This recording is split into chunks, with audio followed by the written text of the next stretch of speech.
Almost all those who arrived at Auschwitz were killed in less than an hour. No questions were asked. Nothing was explained. They were taken off the train, separated, and their fate was decided in seconds. Elderly people, children, and pregnant women were sent directly to their death. The rest were tattooed, shaved, and assigned to forced labor, medical experiments, or punishment. Each step followed a logic. The objective was to eliminate the largest number of people with the least cost possible. Executions were daily. The ovens cremated thousands of bodies. If they were not enough, pits were dug. The pace did not stop. Auschwitz was not an excess. It was an official structure. It operated with planning, budget, and clear hierarchies. It did not function outside of the system. It was a central part of it. Who designed that process? How was it kept operational for years without interruptions?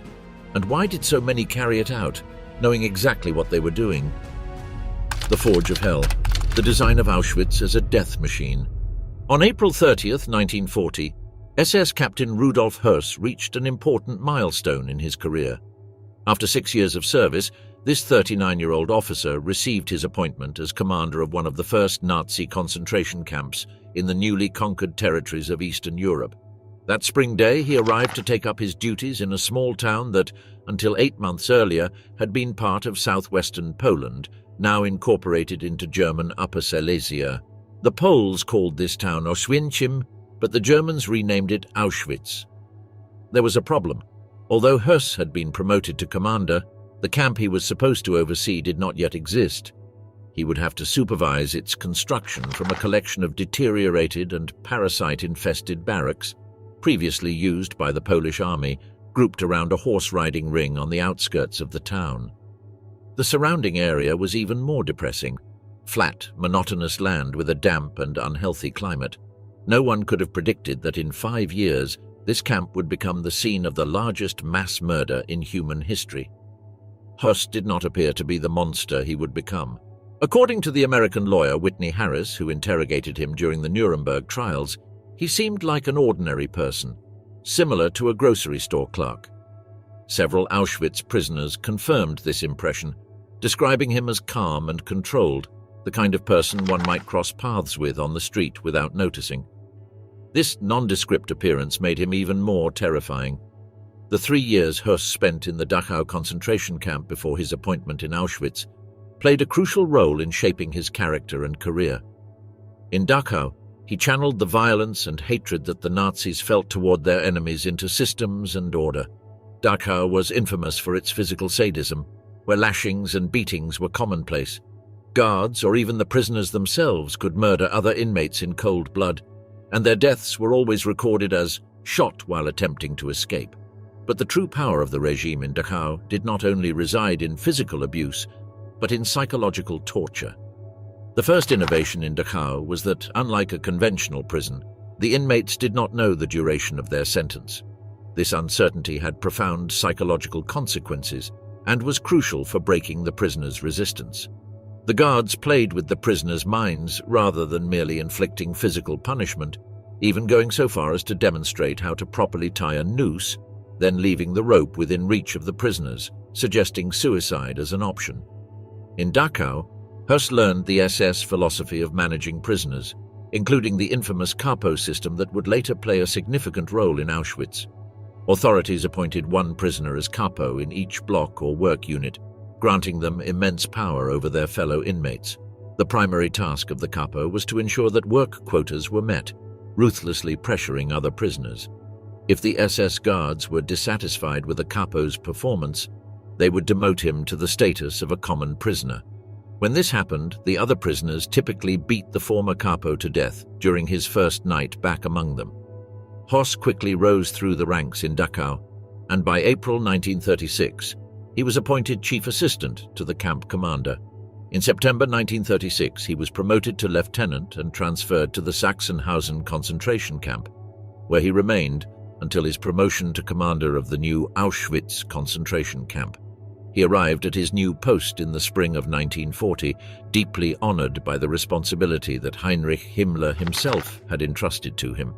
Originally, Auschwitz was conceived as a quarantine camp, a place to hold prisoners before being sent to other concentration camps in the Reich. However, within days, it became clear that the camp would function as a permanent detention facility. Its purpose was to imprison and terrorize the Poles at a time when the entire country was being ethnically restructured. Even in its first incarnation as a concentration camp, Auschwitz had a mortality rate proportionally higher than any other normal camp in the Reich. Of the 20,000 Poles initially sent to the camp, more than half had died by early 1942. In September 1940, Oswald Pohl, head of the SS Central Office of Administration and Economics, inspected the camp and ordered Höss to increase its capacity. He explained that the SS would enter the business not as a capitalist enterprise, but as a series of companies operating according to Nazi philosophical ideas in service of the state. The concentration camps would provide raw materials for the new Germany, such as the vast quantities of granite needed for Hitler's gigantic new Reich Chancellery in Berlin. The transformation of Auschwitz from a concentration camp to the deadliest extermination center began in 1941. After the invasion of the Soviet Union in June 1941, the Nazi regime's policy toward Jews escalated from persecution to systematic murder. The war with the Soviet Union accelerated the most radical solution to the so-called Jewish problem by the Nazis: the destruction of the Soviet Jewish population through the shooting of men, women, and children. The implementation of what would be known as the final solution changed everything for Auschwitz. In December 1941, in a closed-door meeting with Heinrich Himmler, Hitler ordered the extermination of all Jews by any means necessary. Using Himmler as an intermediary between him and the implementation of the final solution, Hitler ensured that no documentary trace would link him directly to the greatest crime in history. The final solution was not the first option considered by the Nazi leadership. In 1940, Himmler himself had written an article stating that the mass murder of a people was fundamentally un-German. Initially, the Nazis wanted to deport the Jews to a place as far away as possible from the Reich.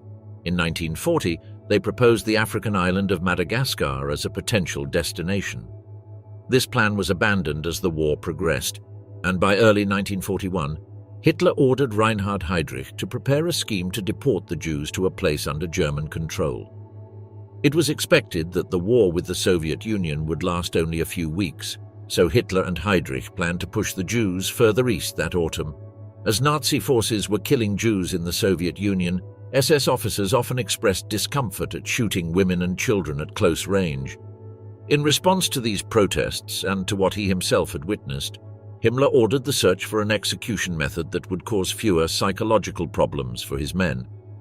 Incredibly, one of the first methods the Nazis tried was explosion, placing patients with mental illnesses in a bunker with explosives. They quickly learned that murder by explosion proved impractical. The solution came in the summer of 1941 when Rudolf Höss learned of a gas called Zyklon B, which was used to kill insects near Auschwitz. Höss reasoned that if Zyklon B could kill lice, it could also eliminate human pests. Since Block 11 was already the execution site within the camp and its basement could be sealed, it was the natural location for the first experiment. With the newly created IG Farben production plant being built just 5 kilometers away, Höss could ensure all the gas he needed almost instantly.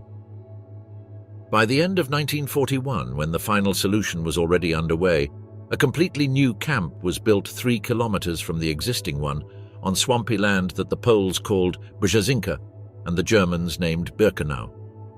Although Birkenau would eventually become the site of the largest mass murder of Jews in history, this was not its original purpose. Initially, Birkenau was conceived as a camp for prisoners of war captured during Operation Barbarossa, the German invasion of the Soviet Union. The task of designing and building the new camp fell to SS Captain Karl Bischoff, newly appointed head of the Auschwitz construction office and architect. From the beginning, it was obvious that the planned facilities were inadequate to sustain human life. His initial plan stipulated that a barracks would house 550 prisoners, while in Dachau, a similar block could only accommodate 200 prisoners. This meant that prisoners in Auschwitz-Birkenau would be crammed in like firewood in the barracks, exposed to inhumane conditions. By the end of 1942, Auschwitz had evolved into a vast complex comprising 3 main camps: Auschwitz I, the main camp and administrative headquarters, Auschwitz II-Birkenau, the extermination center, and Auschwitz III-Monowitz, the labor camp supporting the IG Farben factory. These constructions turned Auschwitz-Birkenau into an impressive and deadly complex that became a crucial part of the Third Reich's killing machinery.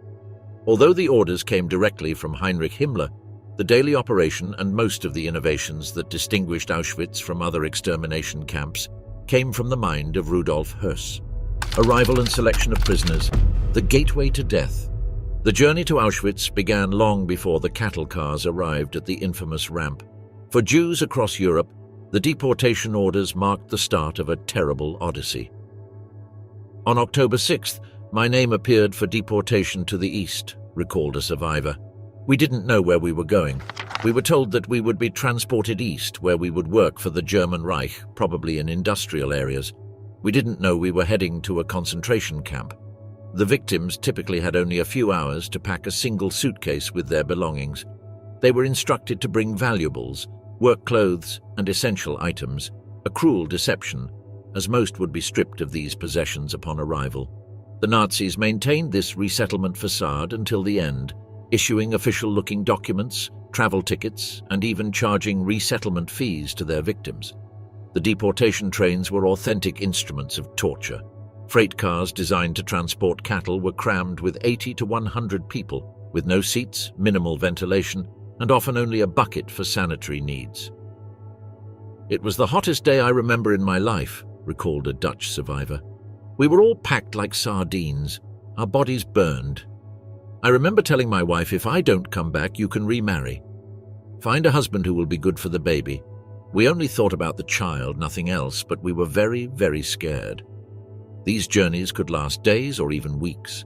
Many passengers, particularly the elderly and young children, died during the trip from dehydration, asphyxiation, or illness. The bodies remained packed among the living until the doors were finally opened in Auschwitz. When the trains arrived at the Judenrampe, Jewish ramp, or later at the rail spur specifically constructed to lead directly to Birkenau, the passengers were disoriented, exhausted, and desperate to breathe fresh air. What awaited them was a scene of controlled chaos. The doors of the wagons were flung open with screams of "Raus! Raus! Out! Out!" SS guards with dogs and whips ordered the prisoners to leave all their belongings and form separate lines for men and women. When the doors of the wagons opened, you could see the platform was full of SS with dogs and whips in their hands, ordering and shouting "Raus!" with that terrible guttural voice, recalled a survivor. Especially Mengele came close with a stick in his hands. He separated the women from the men, and there went my wife and the baby.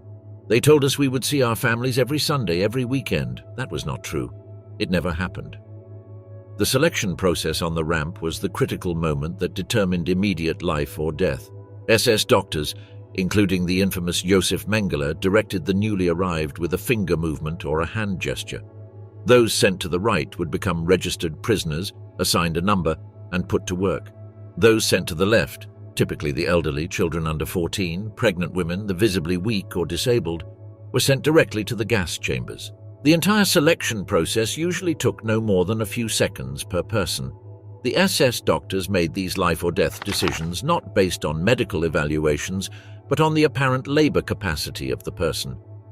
During the arrival of Hungarian Jews in 1944, when trains arrived daily, these selections became even more superficial, with up to 70 to 75% of each transport sent directly to the gas chambers.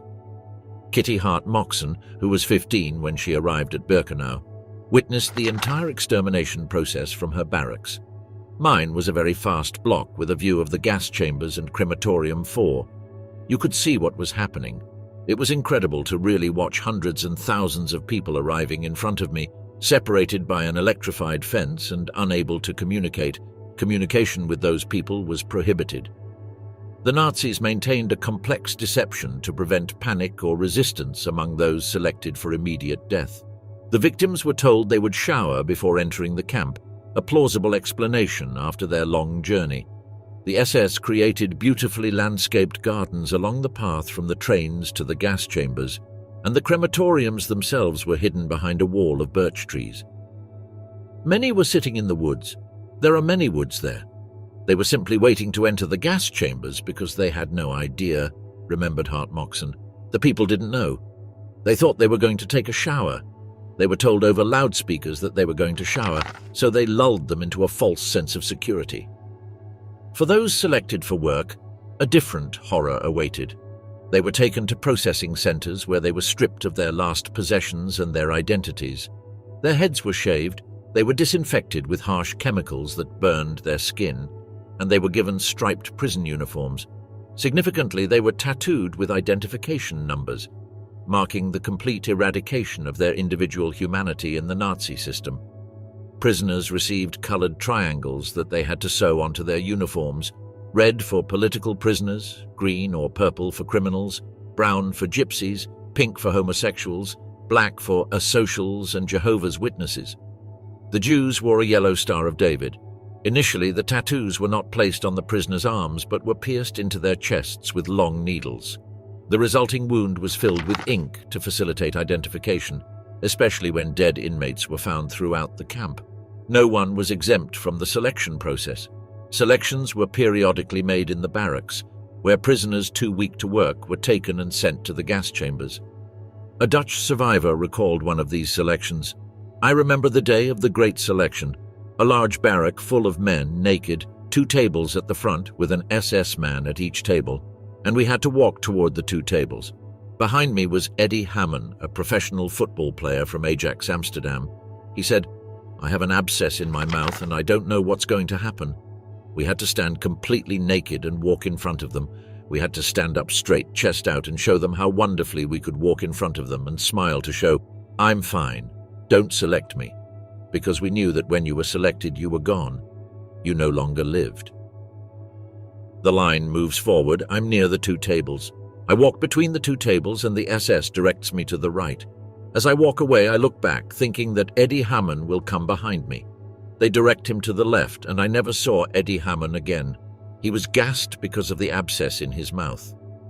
The selection process was the gateway to 2 different destinations in Auschwitz: immediate death in the gas chambers, or a slower death through forced labor, starvation, disease, and eventual selection when one became too weak to work. For the few lucky enough to survive, the memory of that first selection on the ramp, the moment that separated them from loved ones they would never see again, remained one of the most traumatic experiences of their ordeal. The deadly machinery, gas chambers and extermination crematoriums. The gas chambers of Auschwitz represent the ultimate perversion of human ingenuity, principles of technology and design applied not to improve life, but to exterminate it with maximum efficiency.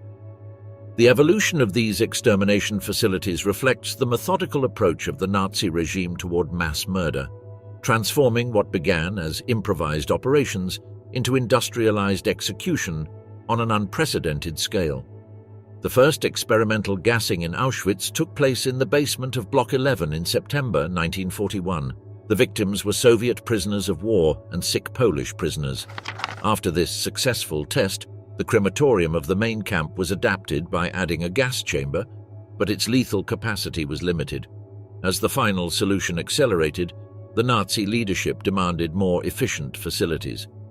In Birkenau, the first improvised gas chambers were already operating in March 1942. They were located in 2 converted farmhouses, which the prisoners called the Small Red House and the Small White House, known to the SS as Bunker 1 and 2. The windows of these brick houses had been bricked up, and their rooms turned into sealed chambers with signs that said disinfection on the doors. When Heinrich Himmler visited the camp on July 17th to 18th, 1942, he observed the selection of Dutch Jews being killed in the gas chamber of Bunker 2. Impressed by this method of extermination, Himmler approved the expansion of Auschwitz's extermination facilities. The limited capacity of these initial chambers led to the construction of 4 large crematoria, numbered 2 to 5, in Birkenau between March and June of 1943. These were facilities specifically designed for mass murder.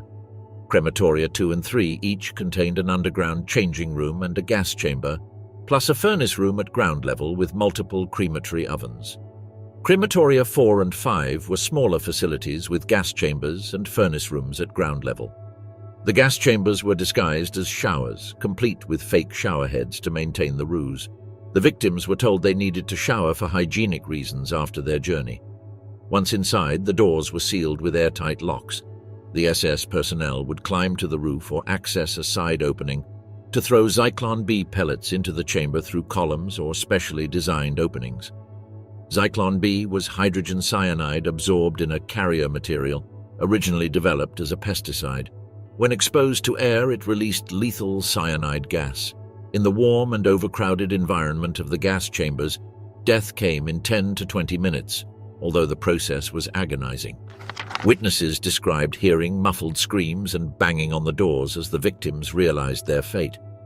"I really saw them being led to the gas chamber, groups of people," recalled Kitty Hart-Moxon. "You could really see the men introducing the gas. There was a skylight at the top of the gas chamber, and there was always a man, sometimes in green uniforms, sometimes in disinfection gear. He would climb the ladder and empty a can of these gas pellets into the skylight. A few minutes later, you could hear the people dying, screaming. The sounds were muffled, and it lasted up to 20 minutes. Then the next thing you saw was fire and smoke coming out of the chimney." After the gassing, members of the Sonderkommando, special squads of Jewish prisoners forced to work in the crematoria, would enter the chambers wearing gas masks to remove the bodies. They would cut the women's hair and extract any gold teeth or hidden valuables from the corpses before cremation. The Sonderkommando workers also operated the crematory ovens, where multiple bodies were burned together to save fuel. When the ovens could not keep up with the pace of the killings, the bodies were burned in open pits behind the crematoria. The 4 new crematoria in Birkenau had a theoretical combined capacity to kill and cremate more than 4,400 people per day, although in practice this number was often exceeded. At the peak of the Hungarian deportations in 1944, up to 12,000 people were killed daily. The enormous scale of the killings during this period overwhelmed even Birkenau's industrial facilities. An aerial reconnaissance photograph from August 25, 1944, shows a large column of smoke rising from the area behind Crematorium 5, where bodies were burned in open pits. The design of the gas chambers and crematoria in Auschwitz reflected meticulous planning and technical innovation. Architects and engineers applied principles of efficiency, workflow, and capacity, as if they were designing a factory or slaughterhouse. The underground gas chambers in crematoria 2 and 3 were equipped with ventilation systems to expel the poisonous gas after the killings and introduce fresh air, allowing for quicker rotation for the next group of victims. Elevators transported the bodies to the upper floor crematory ovens. The buildings were arranged to create a one-way flow. The victims entered, were killed, and their remains processed and disposed of through a sequential process designed for maximum efficiency. This industrialized approach to murder was precisely what made Auschwitz unique. Other extermination camps such as Treblinka, Sobibor, and Belzec used carbon monoxide from engine exhausts for their gas chambers, a less efficient method. The use of Zyklon B in Auschwitz, combined with its specifically designed facilities, created a death factory capable of operating continuously for years. The remains of the victims were not only cremated, but exploited.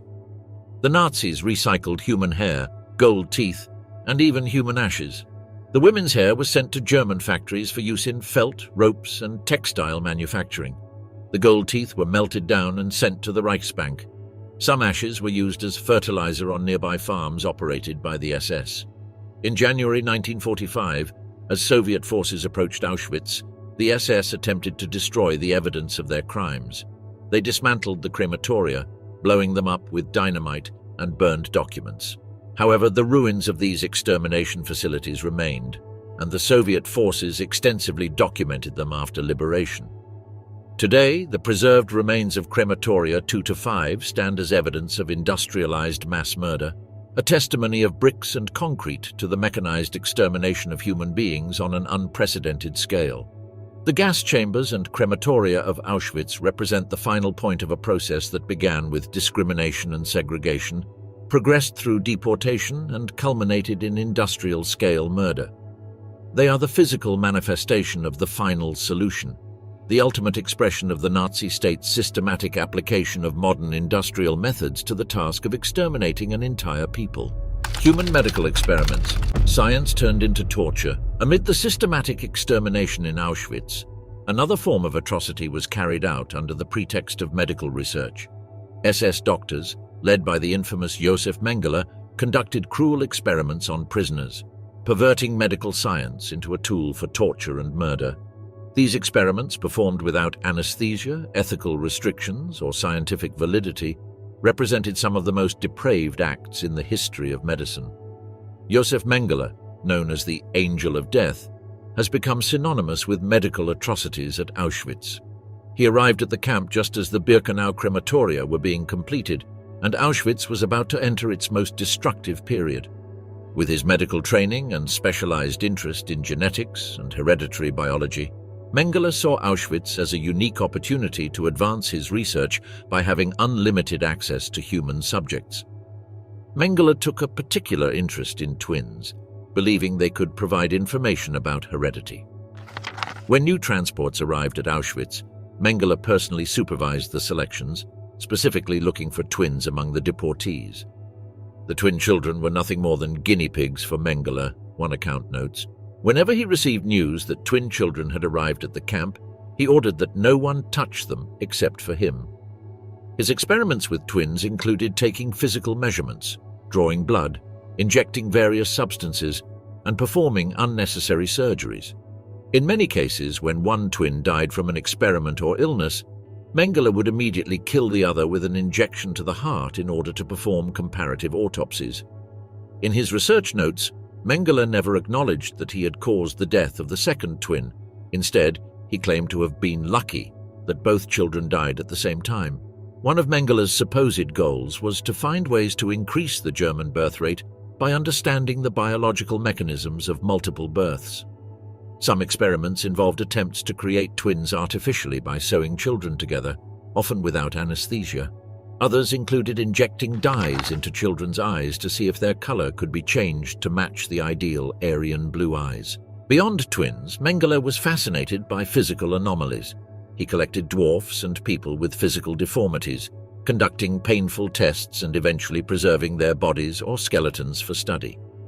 He was also interested in a form of facial gangrene known as noma, common in the Roma camp of Birkenau due to the horrific conditions. Many of his test subjects died during the experiments or ended up horribly disfigured. Other SS doctors at Auschwitz conducted equally horrific experiments.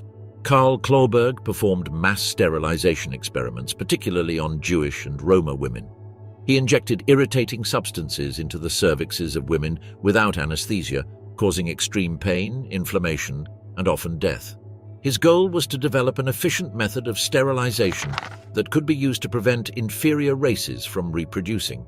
SS Dr. Horst Schumann conducted sterilization experiments using X-rays on both men and women. After exposure to intense radiation aimed at their reproductive organs, the victims suffered severe burns and related complications. Many died from these procedures or were later killed so their reproductive organs could be removed and examined. Prisoners were also subjected to experiments studying the effects of starvation, extreme cold, and infectious diseases. In hypothermia experiments, prisoners were forced to stay outside in freezing temperatures or submerged in ice-cold water until they lost consciousness, supposedly to develop better treatments for German pilots shot down in the North Sea. The victims of these experiments rarely survived.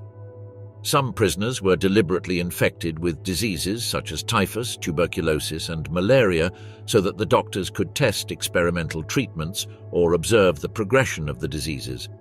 Others were subjected to experimental surgical procedures, often performed by inexperienced SS doctors seeking to practice their skills. What made these experiments particularly horrific was not just the physical pain inflicted, but the complete dehumanization of the victims. The SS doctors saw the prisoners not as human beings but as disposable research material.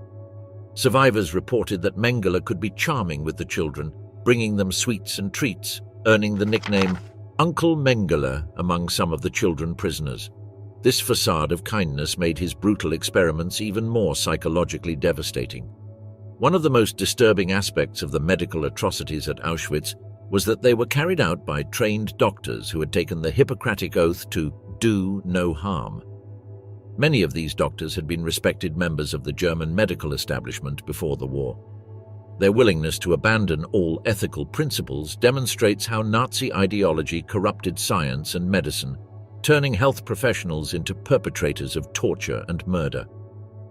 Unlike the gas chambers, which killed anonymously and in mass, the medical experiments represented a more intimate form of atrocity. The doctors knew the names of their victims, saw their faces, and often developed relationships with them over weeks or months while subjecting them to indescribable suffering. This personalized cruelty reveals a particularly disturbing aspect of the Nazi system: the ability of educated professionals to participate directly in sadistic acts while maintaining a self-image as scientists advancing knowledge. After the war, some Nazi doctors were prosecuted during the doctors' trial in Nuremberg in 1946–47. However, many escaped justice. Mengele fled to South America, where he reportedly lived until his death in 1979, never facing responsibility for his crimes. His escape from justice became a symbol of the imperfect reckoning with Nazi atrocities in the post-war era. The medical experiments at Auschwitz raise profound questions about the ethics of science and medicine that continue to resonate today. They directly led to the creation of the Nuremberg Code for Research Ethics and influenced the development of modern informed consent requirements for medical research. The horrific legacy of the Nazi doctors serves as a permanent reminder of the need for ethical boundaries in science and the dangers of dehumanizing those considered others by society. The reign of terror, punishments and executions in Auschwitz. Beyond industrial-scale murder in the gas chambers, Auschwitz was a place of deliberate and individualized cruelty. The camp's punishment system was designed not only to torture and kill, but to terrorize the prisoner population through public spectacles and psychological torment. Block 11 in the main camp, known by prisoners as the Block of Death, was the epicenter of this punishment and execution system. From the outside, Block 11 resembled the other red brick barracks buildings stretching in straight lines across the camp. However, it served a unique and grim purpose as a prison within a prison, a place of torture and murder that made every prisoner fear even walking near it. Inside Block 11, prisoners were subjected to various forms of torture. One common method was hanging prisoners from the beams of the ceiling with their hands tied behind their backs until they lost all sensation in their bodies. During the winter, guards would hold prisoners' heads against hot stoves, causing severe burns and permanent disfigurement.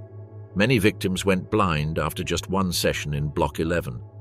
In the early days of the camp, Block 11 was under the control of 2nd Lieutenant SS Max Grabner, one of the most notorious members of the camp staff. Before joining the SS, Grabner had been a cowboy, but in Auschwitz he wielded the power of life and death over the prisoners. Every week he cleaned the bunker, deciding the fate of every prisoner in Block 11. Some would remain in their cells, but for others he would write a number in his reports. 1 meant flogging or other torture, while 2 meant immediate execution. Those condemned to death were first taken to the washroom on the ground floor of Block 11 and ordered to undress. Once naked, they were led through a side door to an isolated courtyard between Blocks 10 and 11, known as the Death Wall or Black Wall. This courtyard was walled off from the rest of the camp so that no one could witness the executions. The prisoners were placed against the brick wall furthest from the entrance of the block, and an SS executioner would hold a small-caliber pistol to the back of their head and pull the trigger. Public hangings were another form of punishment designed to terrorize the entire camp population. The gallows were permanently erected in the roll call square, where all prisoners gathered twice a day for the count. When executions were scheduled, the entire camp was forced to witness them. One of the most notorious mass executions occurred on July 19, 1943, when 12 Polish prisoners were simultaneously hanged for assisting in the escape of others. The condemned were forced to stand on stools, which were then kicked away, leaving them to strangle slowly to death instead of experiencing the faster death of a hanging by drop. Another punishment was confinement in standing cells, specially designed rooms in the basement of Block 11, each measuring approximately 1 square meter. 4 prisoners were cramped into this tiny space, forced to enter through a small opening near the floor. With barely enough room to stand and no possibility of sitting or lying down, The prisoners remained in these cells for days, often emerging unable to walk or suffering permanent physical damage. The starvation bunker was perhaps the most dreaded punishment cell. Prisoners were placed in a sealed cell with no food or water and left to die. It was in such a cell that St. Maximilian Kolbe, a Polish Catholic priest, died after voluntarily taking the place of a man selected for this punishment. Kolbe survived for 2 weeks before finally being killed with an injection of carbolic acid. Floggings were routine punishments carried out publicly to deter rule violations. Prisoners were bent over a special table designed for this purpose and whipped with a leather lash. SS regulations specified that prisoners could receive up to 25 lashes at a time, although in practice this limit was often exceeded. The victims often died from the injuries sustained during these floggings, or were so badly injured that they were later selected for the gas chambers. The SS devised special punishments for escape attempts.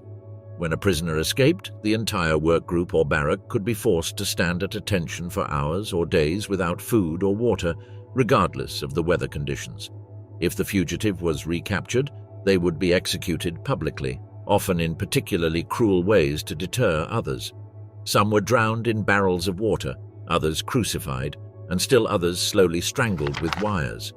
The family members of the prisoner in the camp could also be murdered as retaliation. Female prisoners at Auschwitz faced similar brutality, particularly at the hands of female SS guards. At the Ravensbrück concentration camp, where female guards were trained before being sent to Auschwitz, Heinrich Himmler had personally authorized the Prügelstrafe, punishment of beatings, for women. Prisoners were forced to bend over a horse-like structure, while guards, or sometimes other prisoners under orders, administered a specific number of lashes. Women who violated camp rules or were suspected of resistance activities could be sent to the SK, Strafkompanie or punishment company, where they performed the most physically demanding labor with reduced rations. Many died from exhaustion within weeks. The psychological impact of these public punishments extended far beyond their physical cost. By forcing the entire camp population to witness the brutality against their fellow prisoners, the SS created an atmosphere of terror and helplessness. The message was clear: resistance was futile, and even the slightest infraction would be met with extreme violence. However, despite this reign of terror, acts of resistance continued throughout Auschwitz's existence. Prisoners formed underground networks to share information, smuggle medicines, and even prepare escapes. The most dramatic act of resistance occurred on October 7, 1944, when members of the Sonderkommando organized an uprising using explosives smuggled by women working in a munitions factory.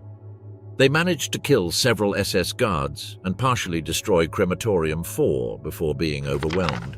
All participants in the uprising were killed, along with many other prisoners suspected of involvement. The punishment and execution systems in Auschwitz revealed that beyond the industrialized murder in the gas chambers, the camp operated as a place of deliberate cruelty and terror. Through public executions, specialized torture, and collective punishment, the SS created an environment where death was not just the final result. It was a constant and persistent threat used to crush resistance and humanity among the prisoners forced to exist within the barbed wire of this man-made hell. The end of the abyss, liberation, memory, and the trial of Auschwitz. On January 27, 1945, Soviet soldiers from the First Ukrainian Front liberated Auschwitz. What they found surpassed even the horrors they had witnessed during years of brutal combat on the Eastern Front. The Soviet soldiers described what they found in those filthy barracks as living skeletons. They even feared touching them, thinking they might accidentally kill them due to their extreme fragility. When the Soviets arrived, they found about 7,000 prisoners abandoned in the camp complex. These were the weakest, those the SS deemed too sick to be evacuated in the devastating death marches that had begun weeks earlier. Perceiving the imminent defeat and the approach of the Red Army, the SS had ordered the evacuation of about 60,000 prisoners from Auschwitz to other camps deeper in German territory. Thousands died during these forced marches in the brutal Polish winter cold. The first days of liberation were critical. On January 20, 1945, just a week before the arrival of the Soviet troops, the SS had received orders to exterminate the remaining population in Auschwitz. During the following 7 days, Special SS units killed nearly 700 prisoners in Birkenau and nearby subcamps. Nearly 8,000 other prisoners escaped death because the Red Army was approaching too quickly, and the SS members were more concerned with saving themselves than following orders. The process of documenting the crimes began immediately. Soviet photographers and cameramen extensively filmed the camps, capturing images of overcrowded barracks, mountains of belongings stolen from the victims, and the remains of extermination facilities that the SS had attempted to destroy before their retreat. These visual documents would provide crucial evidence for the subsequent war crimes trials. The liberating forces, assisted by the Polish Red Cross, tried to help the survivors by organizing medical care and food. The Red Army hospitals treated 4,500 survivors. It was an extremely difficult task, as many survivors were too weak to be moved and had to be treated on site. Even in June 1945, there were still 300 survivors in the camp receiving medical treatment. As evidence of the crimes committed in Auschwitz accumulated, the search for the perpetrators began. Rudolf Höss, who had been transferred from Auschwitz in November 1943, was captured by British troops on March 11, 1946, on a farm near Flensburg, where he was living under the name Franz Lang. During his interrogation, Höss confessed his role in the murder of more than 1 million people at Auschwitz. Höss's testimony at the Nuremberg Military Tribunal, where he served as a witness, provided chilling details about the functioning of Auschwitz and the implementation of the final solution. His written confession, though sometimes inaccurate in specific details, confirmed the massive scale of the genocide. "I commanded Auschwitz until December 1, 1943, and I estimate that at least 2.5 million victims were executed and eliminated there by gassing and cremation, and at least another 500,000 succumbed to starvation and disease, which brings the total number of dead to approximately 3 million. This figure represents about 70 to 80% of all the people sent to Auschwitz as prisoners. Although later historians have revised these figures downward, the current academic consensus places the number of those killed at Auschwitz at about 1.1 million. Höss's confession confirmed the systematic and deliberate nature of the murder. After serving as a witness at Nuremberg, Höss was extradited to Poland to face his own trial. On April 2, 1947, the Supreme National Court of Poland sentenced him to death. On April 16, 1947, he was hanged on a specially constructed gallows, erected right next to the villa he had occupied as Auschwitz's commander and the crematorium where so many of his victims had been murdered. Other members of Auschwitz's staff also faced trial. In total, about 700 of the 6,335 SS members who had served at Auschwitz were prosecuted. The Auschwitz trials in Krakow, held between November 1947 and December 1948, resulted in 23 death sentences, 16 of which were carried out. In 1947, the US government tried 9 directors of IG Farben, including Otto Ambros, for war crimes related to the use of slave labor at Auschwitz, 3-Monowitz, and the production of Zyklon B used in the gas chambers. Meanwhile, Josef Mengele had escaped to Argentina. Despite an international manhunt, he was never captured and supposedly died by drowning in Brazil in 1979. War crimes trials continued for decades. In 2015, Oskar Gröning, known as the Accountant of Auschwitz, was sentenced to 4 years in prison for his role as an SS guard at the camp. He was 94 years old at the time of his conviction, which was based on his complicity in the murder of 300,000 Jews during the 1944 Hungarian deportations. Beyond these legal proceedings, the testimony of survivors became crucial to preserving the memory of the Holocaust. People like Primo Levi, Elie Wiesel, Viktor Frankl, and many others wrote influential memoirs that brought the experience of Auschwitz to readers around the world. Their accounts not only documented the atrocities, but explored profound issues about human nature, morality, and survival in extreme conditions.